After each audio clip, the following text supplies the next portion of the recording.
Check the mic and make sure it sound right, boys.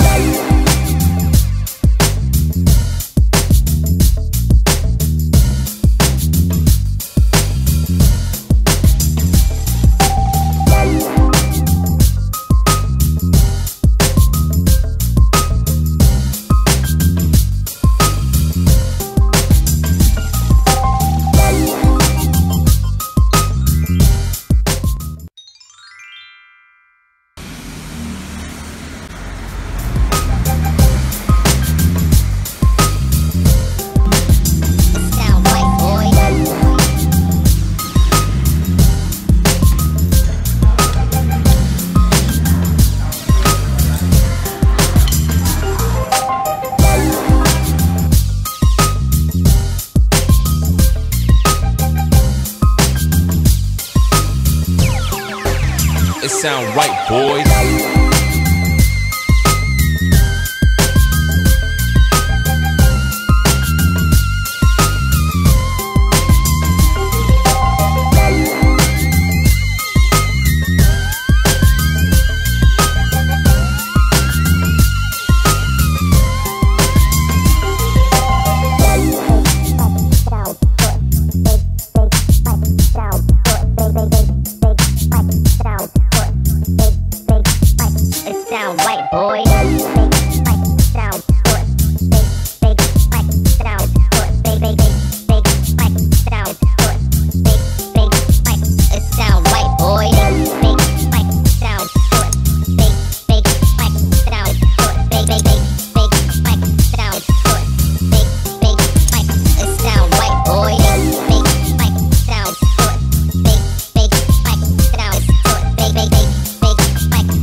Sound right, boys.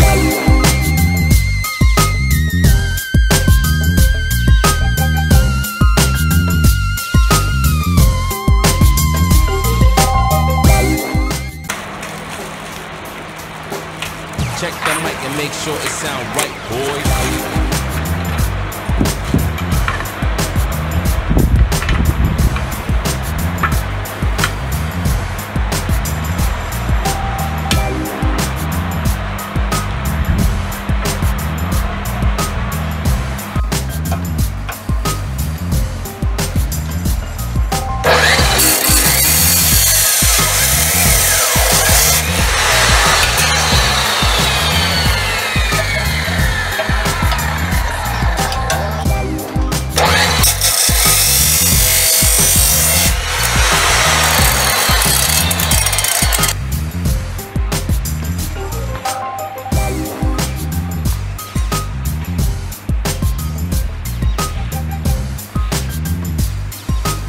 Mấy con này là mồi ăn chắc đã lắm anh.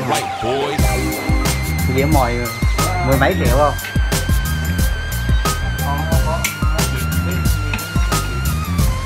Mấy triệu bạc.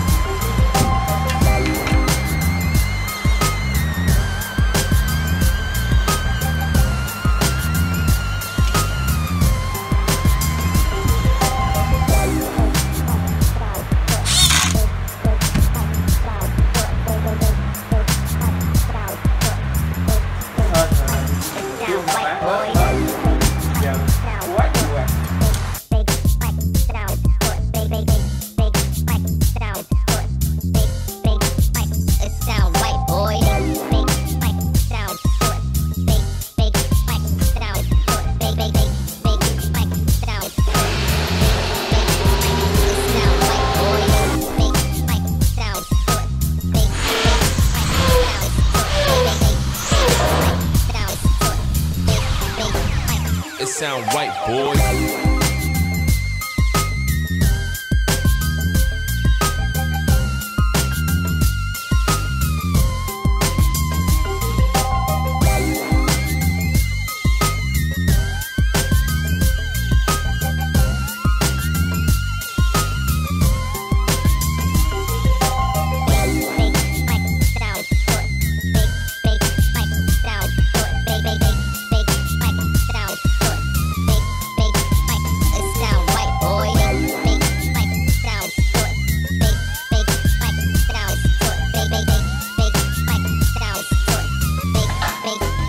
it sound right, boy.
luôn thì nhà mình bỏ vô hồ mình nuôi.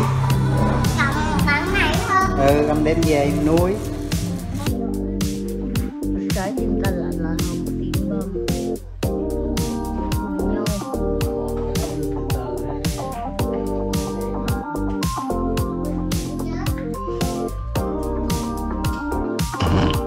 Bà bỏ vô cho nó thích ứng nước chứ.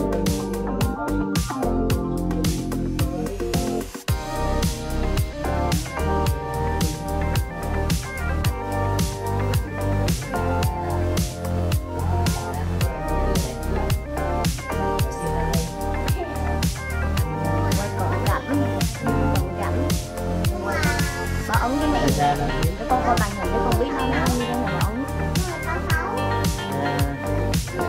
Con đang làm phim cận cảnh.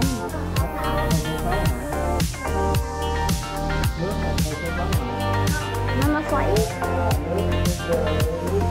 Nhưng mà dù gì nó cũng sẽ bị lỏng. Rồi nó đi xuống cho ba gắn cái hộp thì vô coi. Con cá nó chui dưới đây rồi.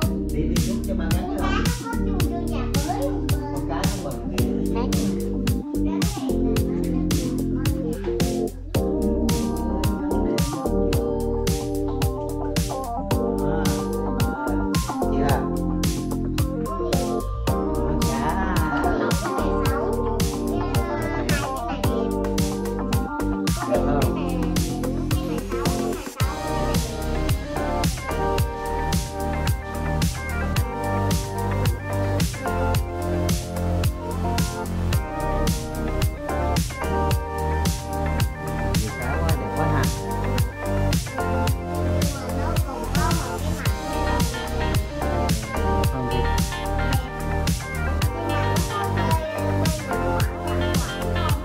Vui ha, nó mê quá, nó bơi cái nhà mới, nó bơi vui quá, cá nó có nhà mới nó bơi vui quá.